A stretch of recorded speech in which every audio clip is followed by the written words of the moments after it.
Ahora damos la palabra a Daniel Gerber, es psicoanalista, docente de la Facultad de Estudios Superiores Zacatlán de la UNAM, docente de la maestría en Psicoanálisis y Cultura de la Escuela Libre de Psicología de Puebla y de la maestría en Violencia y Subjetividad del Colegio de Saberes de México, docente del Instituto Armando Suárez del Círculo Psicoanalítico Mexicano, miembro del Círculo Psicoanalítico Mexicano y autor de un par de publicaciones, de la erótica a la clínica y del deseo, historia y cultura.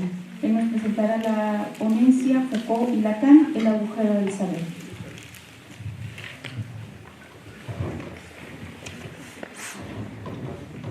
Buenas tardes, muchas gracias a los organizadores por el honor de estar aquí con ustedes. Espero que lo que voy a presentarles pueda estar también a la altura del evento que se está realizando. Algunos filósofos contemporáneos, como Foucault, Derrida, Deleuze, se han situado en el espacio abierto por Freud. Este espacio es el que presenta al sujeto ya no como sustancia, sino puro efecto del juego de los significantes, esencialmente descentrado, dividido, destituido en sus pretensiones de soberanía, autonomía y unicidad. El descubrimiento freudiano del inconsciente pone también en cuestión la noción misma de pensamiento, entendido como el producto de un sujeto que lo elabora con la conciencia. Para el creador del psicoanálisis hay un pensamiento a la vez inconsciente y sin sujeto, pero perfectamente articulado y que puede manifestarse en las llamadas formaciones del inconsciente, sueños, como se habló anteriormente, lapsus, actos fallidos. Como lo dice Lacan, eso habla. La etiqueta de estructuralista, ambigua y cuestionada por aquellos que así son caracterizados, solo podría aludir a un rasgo común en la elaboración de quienes se inscriben en el campo abierto por la destitución del sujeto. Foucault así lo da a entender en una entrevista que se encuentra en una recopilación titulada Dichos y Escritos. Hay un punto común entre todos aquellos que han sido llamados estructuralistas y que sin embargo no lo eran, con excepción, por supuesto, de Lévi-Strauss, Althusser, Lacan y yo. ¿Cuál era en realidad este punto de convergencia? Cierta urgencia de replantear de otro modo la cuestión del sujeto, de trascender el postulado fundamental que la filosofía francesa no había abandonado nunca, desde Descartes, reforzado por la fenomenología. Ahora bien, es importante precisar las divergencias que se presentan en la concepción del sujeto que cada uno elaboró a partir del cuestionamiento del sujeto tradicional. Próximas con palabras separadas, lo dice así Foucault. Aparece en la concepción del sujeto, según Foucault, tomado en lo que él llama el sistema, y el sujeto-efecto del significante, que Lacan elaboró a partir de instrumentos de la lingüística, sujeto que consideró la esencia del descubrimiento freudiano. Así, en la discusión que siguió a la conferencia de Foucault, ¿qué es un autor?, de 1969, Lucien Goldman imputó al estructuralismo una negación del sujeto, a lo que Lacan replicó que se trata, en el campo así etiquetado, de la dependencia del sujeto. Lo que es extremadamente diferente, agregó. Y es sobre este último punto que unos y otros difieren. Destitución o desaparición, dependencia o alienación, términos diversos que remiten a concepciones diferentes del sujeto. ¿Cuál es en este contexto la relación de Foucault con el saber y su concepción del sujeto? Hay que decir que, para responder a esta pregunta, más que interpretar la obra de Foucault, se trata de mostrar que en ella pueden encontrarse estructuras que han sido trabajadas por el psicoanálisis. Pero también, y a la inversa, Foucault, con su reflexión, precedió al psicoanálisis en algunos desarrollos. En este sentido, puede formularse la hipótesis, por ejemplo, de que Lacan, en la descripción que hizo del trayecto de la pulsión en 1964, es el seminario Los 4 conceptos fundamentales del psicoanálisis, fue guiado en buena medida por el prefacio a la transgresión, escrito por Foucault como homenaje a Georges Bataille. Este texto, cuya aparición es algo anterior al seminario de Lacan, anticipa los desarrollos de Lacan sobre la identificación de la mirada en tanto objeto de la pulsión escópica con el punto ciego de toda visión.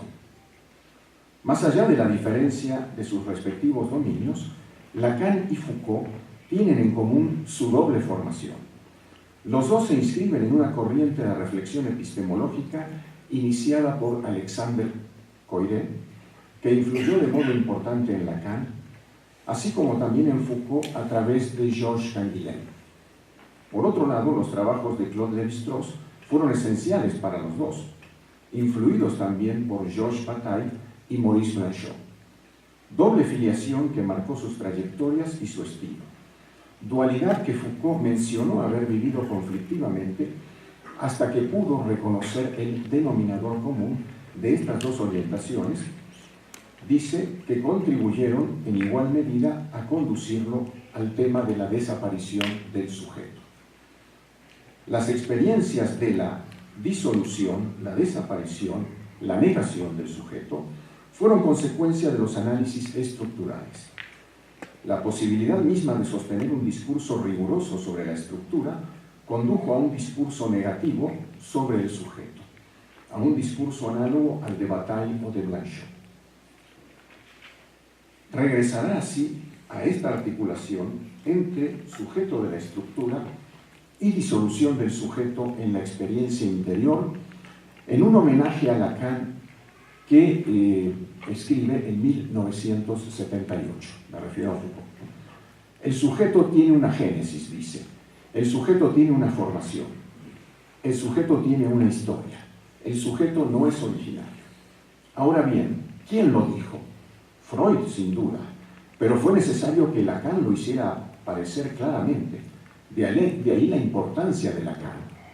Bataille en cierto modo, Blanchot a su manera, Klossowski también, hicieron igualmente, creo, estallar esta evidencia originaria del sujeto e hicieron surgir formas de experiencia en las que el estallamiento del sujeto, su aniquilamiento, el encuentro de sus límites, mostraron ciertamente que no había esta forma originaria y autosuficiente que la filosofía le suponía clásicamente.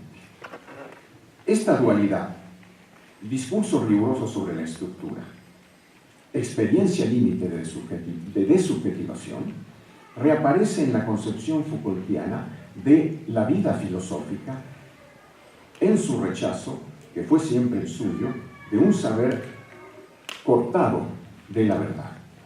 Así en 1978 declara: soy un experimentador y no un teórico, en el sentido de que escribo para cambiarme yo mismo y no pensar lo mismo que antes. Refiriéndose a Nietzsche, Bataille y Blanchot, agrega: la experiencia tiene como función arrancar al sujeto de él mismo, hacer de manera que ya no sea él mismo o que sea llevado a su aniquilación o a su disolución. Es una empresa de desubjetivación. Por aburridos, por eruditos que sean mis libros, los he concebido siempre como experiencias directas que apuntan a arrancarme a mí mismo, impedirme ser él mismo. Discurso riguroso sobre la estructura y experiencia límite de desubjetivación es una dualidad que forma en la obra de Foucault un nudo cuyo hilo principal es el del sujeto, que se articula alrededor de los temas de desaparición, disolución, disociación, estallamiento, aniquilación inclusive, borramiento o anonimato. Es un hilo temático al que se anuda, por una parte, el tema de la muerte, fantaseada como deseable, y por otra, el tema del afuera, exterioridad, alteridad, salida fuera de los límites, devenir otro. Estos temas se encuentran íntimamente ligados al del saber, cuya relación privilegiada con la visión y la mirada es abordada en la introducción de Las palabras y las cosas con el comentario sobre las meninas de Velázquez. Podría pensarse que, como teórico, Foucault trata de pensar las condiciones de su propio pensamiento para desprenderse de ellas, salir de sí mismo de alguna manera. En el cuadro, que es de alguna manera su visión, su representación de las cosas, busca ver el marco como un ojo que trata de atrapar su propia mancha ciega como condición de su visión. Salir de sí para deshacerse de sí, tanto en el sentido de devenir otro como de aniquilarse. En este movimiento se trata de alcanzar el lugar donde el pensamiento está, por definición, excluido. Lo impensado, su otro radical, su afuera absoluto. Este impensado no es el inconsciente, que está hecho de pensamientos, sino ese agujero en el tejido significante del saber inconsciente que Freud llamó represión originaria. Es a ese agujero que Foucault apunta en el corazón de todo pensamiento, ahí donde el sujeto no puede sino estar ausente, ahí donde muerte y origen se reúnen, ahí donde la muerte se sueña como origen al fin reencontrado.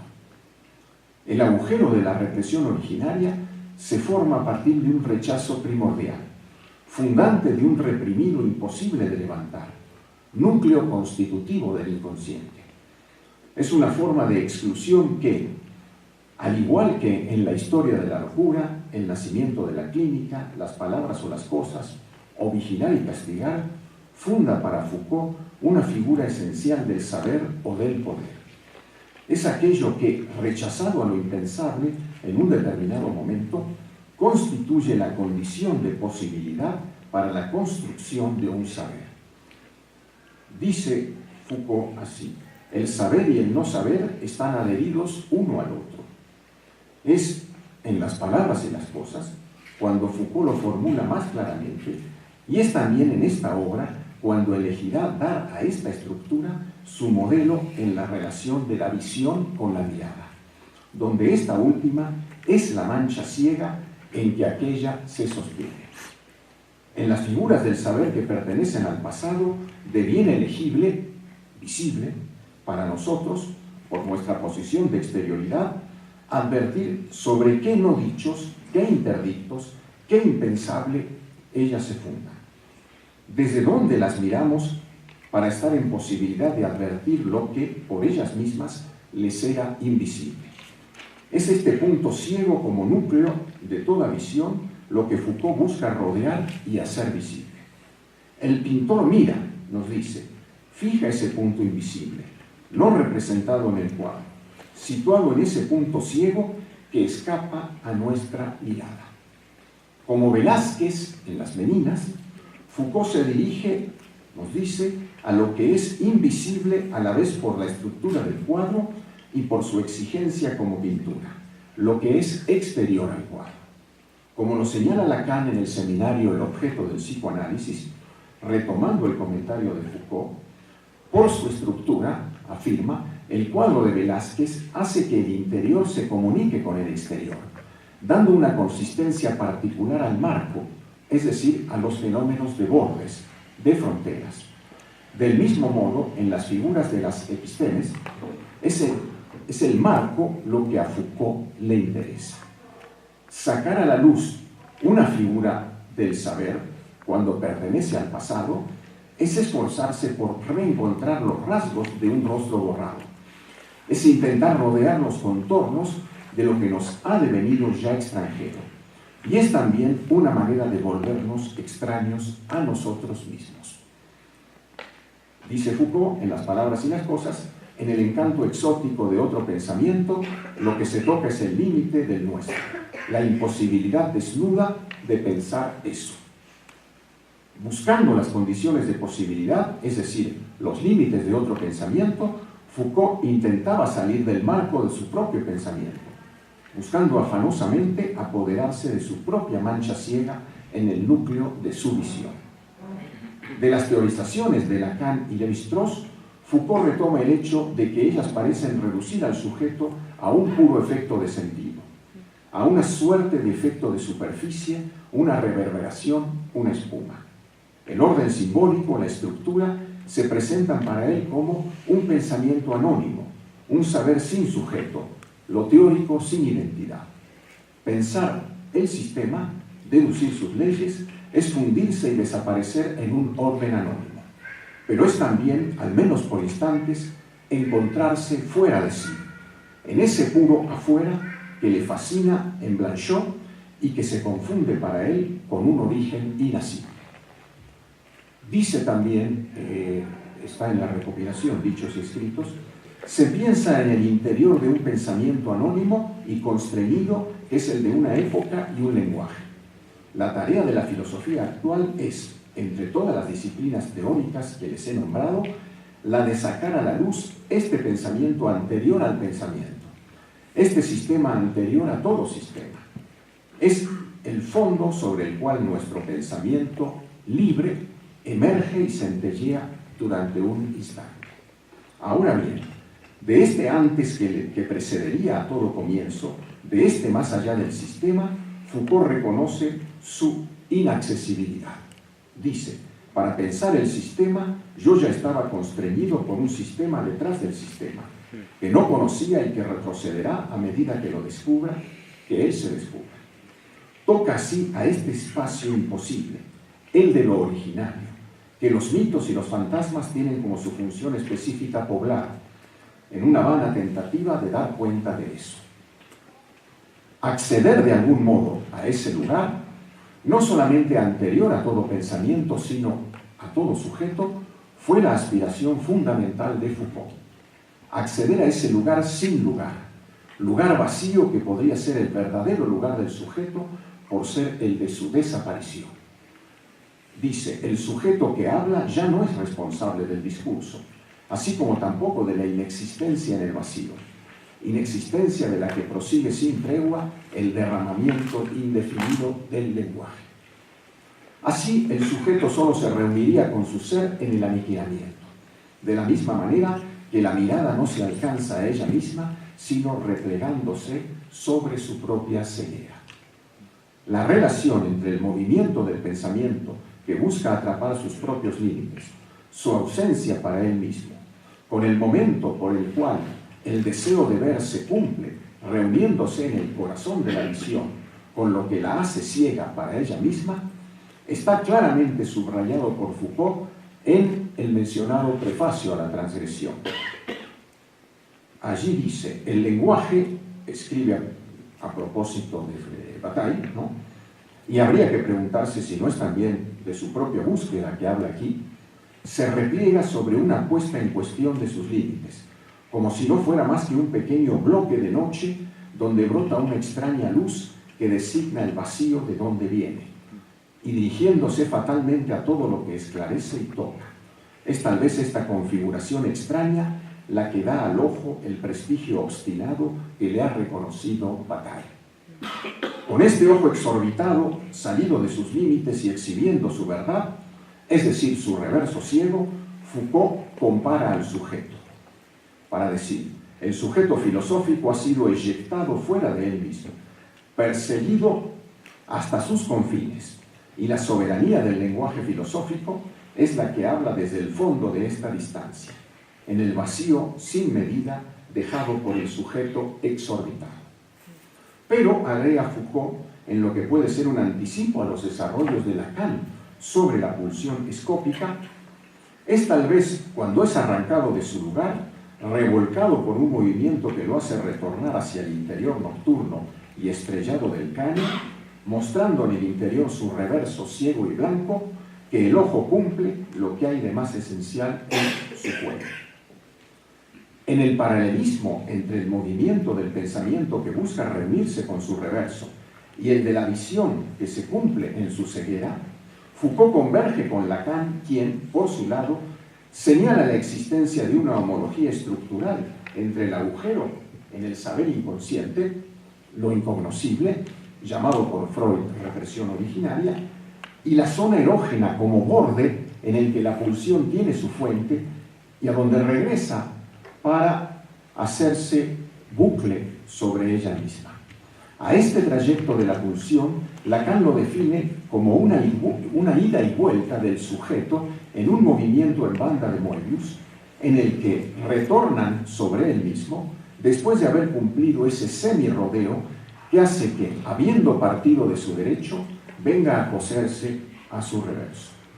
Se puede agregar que el deseo de saber se origina en el lugar constituido por el recubrimiento de esos dos agujeros, el de la represión originaria con el de la pulsión escópica. Del mismo modo que la visión, invirtiendo su recorrido, se precipita hacia su fuente para reunirse y realizarse en su propia abolición, el saber, en su repliegue sobre sí mismo, en búsqueda de lo que lo hace posible, encuentra el lugar de una ausencia que es la de todo sujeto. Foucault lo muestra en Las palabras y las cosas cuando afirma que lo encuentra en el momento en el que el pensamiento moderno, recibe, por una suerte de torsión interna y de recubrimiento, por el juego de sus leyes mismas, el derecho de conocerlas y de sacarlas enteramente a la luz. En el momento en que el hombre se descubre a la medida de tomar en él mismo el conocimiento de lo que hace posible todo conocimiento, es entonces que se ve destituido de toda pretensión de autonomía y reenviado a su desconocimiento constitutivo. El hombre y lo impensado son así contemporáneos. Dicen Las palabras y las cosas, el hombre no ha podido diseñarse en la episteme sin que el pensamiento, al mismo tiempo y a la vez, descubra en sí y fuera de sí, en sus márgenes, pero también entrecruzado con su propia trama, una parte de noche, una playa oscura que le es a la vez exterior e indispensable. Un poco la sombra proyectada por el hombre que surge en el saber, un poco la mancha ciega a partir de la cual es posible conocer. Esta finitud estructural hace del hombre un ser separado de su origen. Dice Foucault así, el ser sin origen por excelencia. Pues, agrega, las cosas han comenzado mucho antes que él. Y agrega, el origen de las cosas es siempre empujado hacia atrás, porque remonta a un calendario donde el hombre no figura. Sin embargo, es su imposible recuperación lo que Foucault asigna como tarea para el pensamiento. Todo el pensamiento, dice también en Las palabras y las cosas, todo el pensamiento moderno es atravesado por la ley de pensar lo impensado, imperativo que atormenta el pensamiento desde el interior y lo presiona para avanzar hacia lo que no ha cesado de hacerlo posible, para tratar de recuperar delante de él mismo el punto donde toma su fuente. Pero ahí, agrega Foucault, no es al corazón de él mismo donde el hombre arriba, sino al borde de lo que lo limita. En esta región donde acecha la muerte, donde el pensamiento se extingue, donde la promesa del origen retrocede indefinidamente. Encontramos aquí los bordes de ese agujero que estructuralmente hace imposible la clausura del saber absoluto, donde no puede soñarse sino con el rostro de la muerte.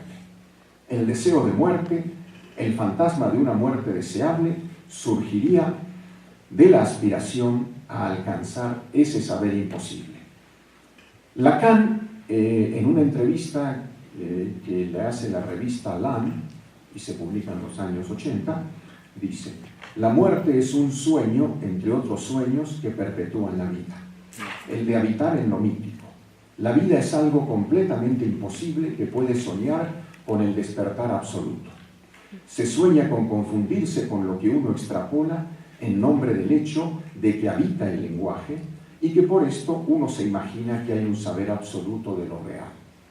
A fin de cuentas, en el nirvana, a lo que se aspira es a sumergirse en ese saber absoluto del que no hay huella. Así, el deseo de incluir en el saber lo imposible de saber, que es su condición, se confunde con la pulsión de muerte que para Freud consiste en la aspiración al retorno a lo inanimado, a reencontrar el antes mítico de toda vida.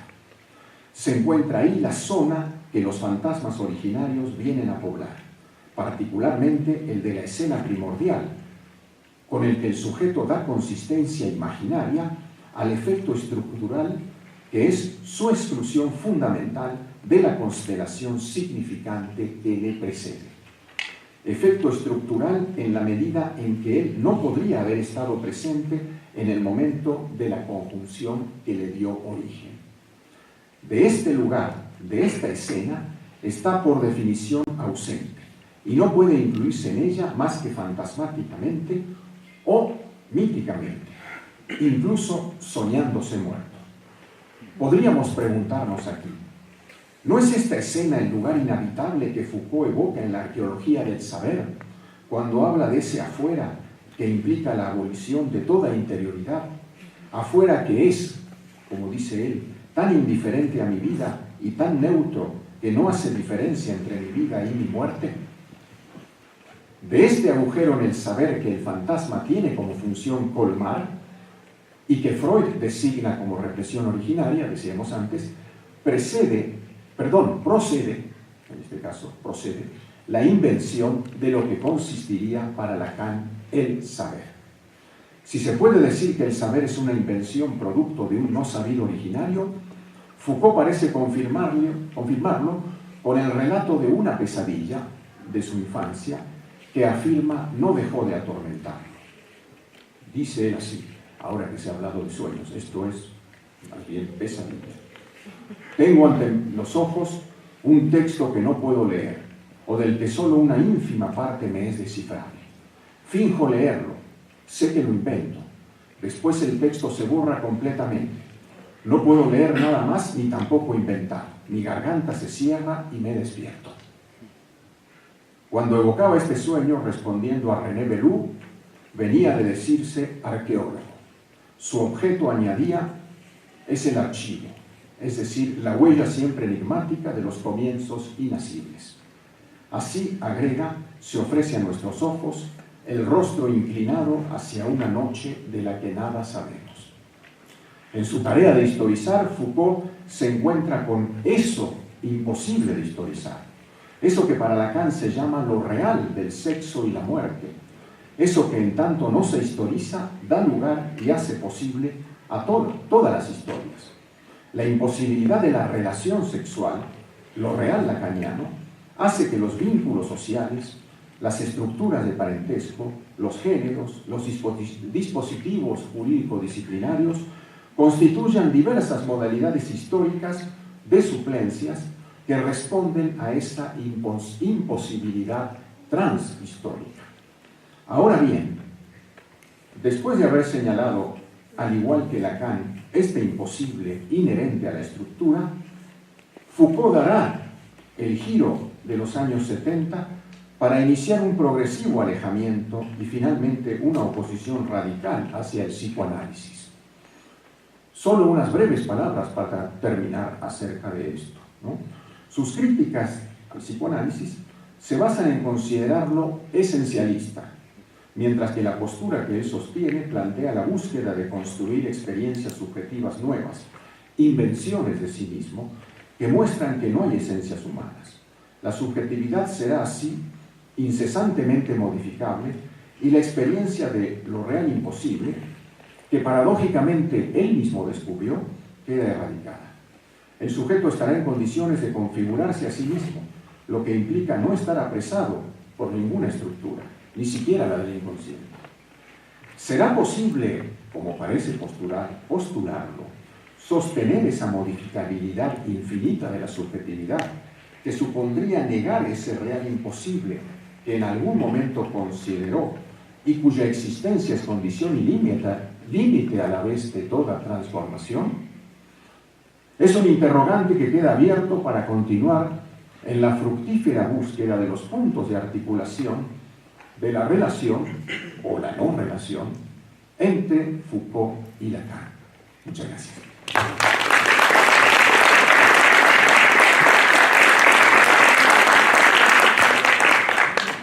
Muchas gracias, Daniel. Sergio, hay una noción, una caja de herramientas en Foucault que a mí me parece que aquí estuvo en juego. Cómo se usan, no necesariamente de manera mecánica, de cómo se arriesga pensar desde Foucault los sueños o lo que nos interesa pensar Lacan.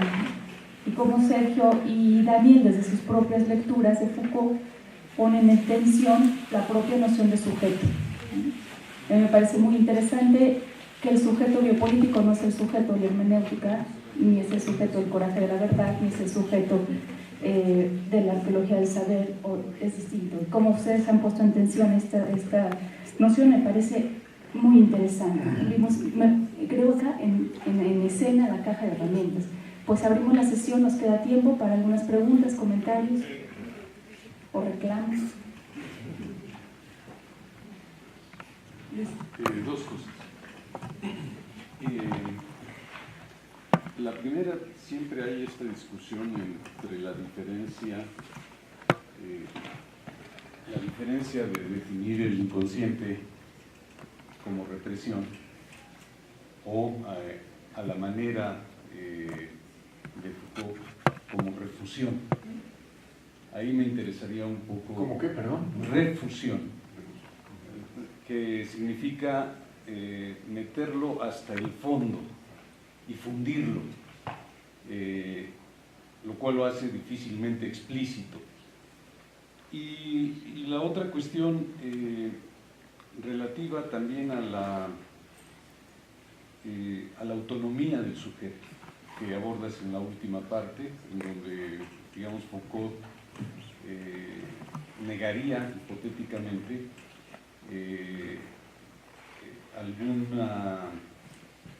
alguna atadura del sujeto y la posibilidad de construirse libremente. Y ahí la pregunta es si esto no está resuelto en Foucault a partir de la sujeción del sujeto sujetado, que no va a dejar de nombrar prácticamente nunca. Serían mis preguntas. Juntamos otra pregunta, ¿tendrán el otro comentario? Oscar. Yo quiero preguntarle a Sergio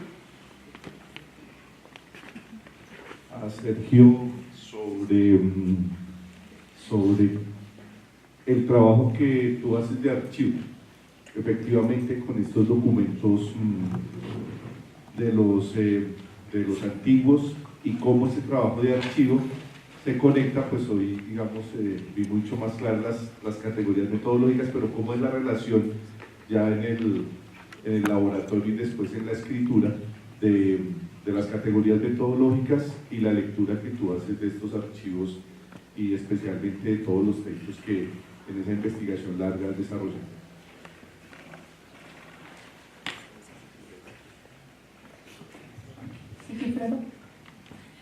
Sí, bueno, muy interesantes ambas exposiciones. Leyendo la intervención de Daniel Gerber desde la intervención de Sergio Pérez, se me ocurre tal vez especular que podríamos pensar que Borges fue maestro y precursor de Foucault cuando Foucault se había propuesto recuperar, lo dice respecto a Bataille y Blanchot, recuperar esa experiencia salvaje, anómala, de la locura, de la ficción, de la imaginación. Y Borges, en un pequeño texto introductorio que hace a esa recopilación que le titula El libro de los sueños, Borges señala que el sueño es uno de los más antiguos y complejos géneros literarios, ¿sí? Siendo para Borges el psicoanálisis una lectura reduccionista de los sueños, una mitología reduccionista de los sueños que traslada el sueño al ámbito del inconsciente, y Borges sería más cercano a la idea que tiene los autores que citaba magníficamente el maestro Pérez, como Marco Aurelio en las meditaciones, que señala Marco Aurelio que el sueño es la expresión, hay sueños del sujeto, pero hay sueños de lo alto, de lo divino, que reconfiguran esta forma de sujeto.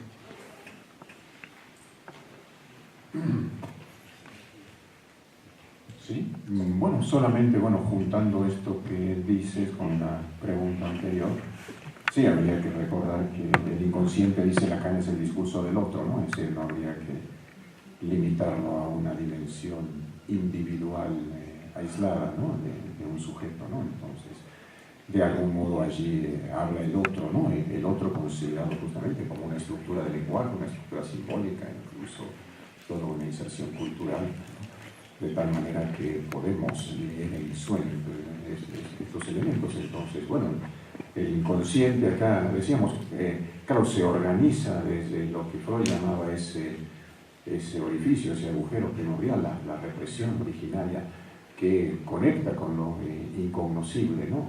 Yo mencionaba que bueno, a ese punto parece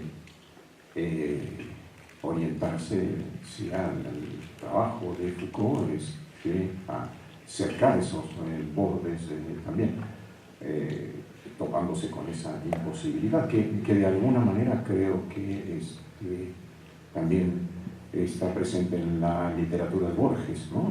No por casualidad aparece la referencia a las palabras y las cosas, ¿no? Y que también es una referencia esencial para Lacan, aunque no lo cite mucho, pero en algún que otro momento hace alusión en el seminario de la Carta Global a la gran importancia de la obra de Borges, ¿no? Entonces, con respecto a esta cuestión, sí creo que lo otro habría que trabajar más, ¿no? El tema de la subjetividad, del sujetamiento, ¿no? De la idea de la posibilidad de una construcción de la subjetividad o no, independientemente de las constricciones, ¿no? A que está sometida, ¿no? Creo que hay un trabajo que hacer ahí a partir, digamos, de tanto los desarrollos del psicoanálisis de Lacan, particularmente con Foucault. Gracias.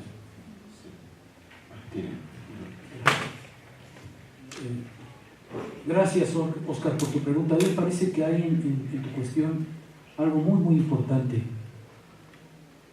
Por supuesto, todos estos documentos son conocidos por los historiadores antiguos, por los filólogos o por los cristianos, ¿no es cierto?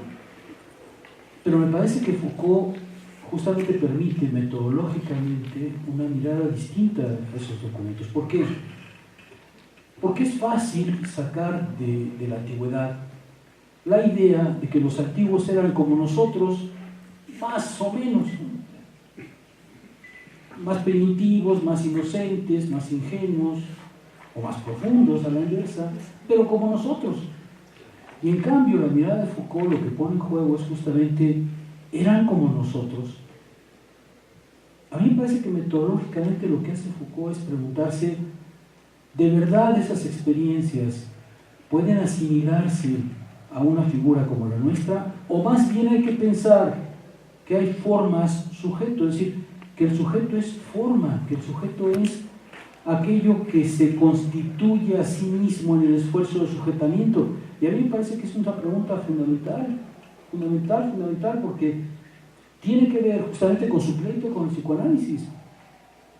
Foucault, yo no estoy seguro que admitiera la intemporalidad del inconsciente, porque justamente lo que él pretende es mostrar que el sujeto de la modernidad encontró el inconsciente justo en el momento en que se encontró bajo una forma particular de interioridad, y por tanto el inconsciente pertenece no a la intemporalidad del ser humano, sino a la temporalidad del hombre moderno, que justamente se refugia en sí, se pregunta a sí mismo para encontrar en sí mismo la clave de sí mismo.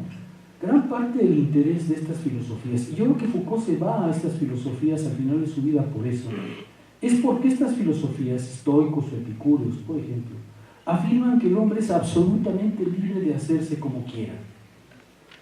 Estoicos y epicúreos son antes del mundo cristiano. Es decir, no admiten la idea de que tenemos una mácula, una falta, un error inscrito en nuestra naturaleza, y que nos impediría ser de un cierto modo, que siempre nos tacharía de impuros para tratar de corregirse. Estas filosofías, todas ellas precristianas, piensan que el sujeto tiene completa libertad de hacerse a sí mismo, que puede volver sobre sí para hacerse un proyecto de sí. A mí me parece que esa es gran parte del interés de Foucault en estas filosofías, sino cómo explicarse que se vaya a la antigüedad justamente para encontrar una forma de sí distinta. Y los sueños justamente son buenos índices de eso. Mi trabajo justamente intenta mostrar cómo la interrogación que hoy hacemos a los sueños después de Freud no es la interrogación que hacían en la antigüedad. ¿Quiere decir que ellos ignoraban el inconsciente? No, yo creo más bien ellos tenían otra forma de ser, tenían otra forma de ser sujetos y por tanto otra forma de interrogarse y por tanto otra forma de dialogar con sus sueños y con los demás. ¿Quién de ustedes le cuenta un sueño a otra persona? Salvo que vayan al psicoanalista, seguro que nadie. Ya no hablamos de nuestros sueños. Ya los sueños son tan personales que nadie se atreve a decir qué soñó anoche porque lo van a mirar como una especie de anomalía, ¿no? Creo que, a mi juicio, justamente el interés de un trabajo como el mío es subrayar la profunda historicidad de Foucault. ¿Y por qué importa? Con eso termina. ¿Por qué importa? Porque va en juego nuestra libertad. Foucault termina diciendo, si de veras hay algo que no podemos modificar, si de veras hay algo que no podemos alterar en nosotros mismos, la libertad no existe. La libertad consiste en que seamos capaces, sin barreras, de volver a nosotros mismos para ser de otra manera. Somos autónomos, pero no al punto de poder solamente virar sobre nosotros mismos para hacerlo. Hay que incluirse en el mundo, como lo hacen los estoicos y los epicúreos, para ser libre con los demás, pero la libertad es posible. A mí me parece que este es justamente donde termina mi trabajo, que por supuesto no llegué hasta ahí. Si no hay esta autonomía, es decir, si esa autonomía no se vincula a la heteronomía, si el sujeto no es libre, no solamente en volcarse hacia sí, sino volcándose a los demás para ser libre en esa autodeterminación, si eso no existe, entonces Foucault no tiene razón y hay que conformarnos, nunca seremos libres. Bien, pues muchas gracias.